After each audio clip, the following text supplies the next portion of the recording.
emzuzwini yokugcina kaSthuphethu. Kodwa ngase ngafa inhlungu.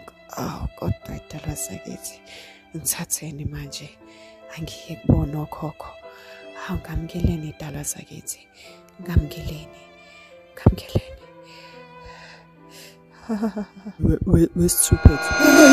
Yakho mfana wami ulalapha ya. Hamba lapha usuba ngedrums. Ungangibambi. Hamba lapha yana. Join ulayini. Ngiyaxolisa uNkulunkulu. Ngikitshela ukuthi lo mlungu ohlezi phethe siphambano kanti yesabeka. Ngithi uNkulunkulu wobelungu. Uzala Sthuphethu. Izinto zonke ngizibeke phambi kwakho. Zonke izinto zimi ngami.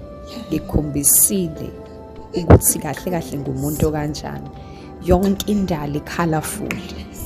Ayifani ngisho izihlahla ngisho namacabunga asezihlahleni ahlukile ngembala wafana encamashi. Wena uzwe ukuthi nje ngimhlophe wangirejecta just like that. Indaba ungasifunelanga wena iqiniso uzwe ngabanye abantu. Awusifunelanga ngani ngoba ngisho ulwandle alifani ngembala. Umilile abaprofeti kuwena wabarejecta. Wangafuna ngisho ukuthi ngiswakale phambi kwabantu ukuthi uyayizwa indaba yami. Wangafuna ukusho ukuthi uyangivuma njengenkosi nomsindisi wakho.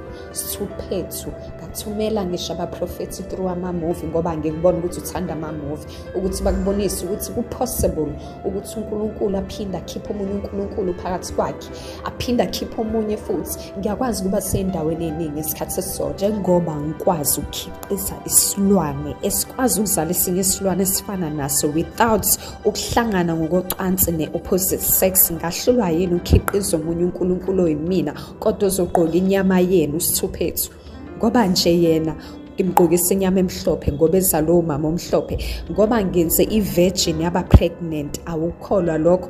Ibe ingaka i-evidence Sthuphethu namanje le story sakho ngizosigcwalisa ku-social media.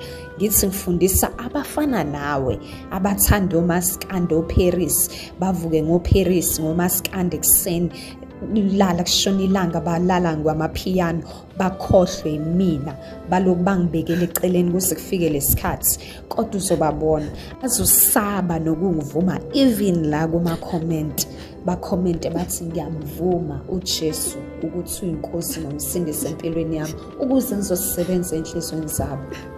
Bavula amehlo kamoya bakwazi ukubona izinto njengoba ngisidalile. Sthuphethu cela ungangimoshela isikhathi. Shona laphaya.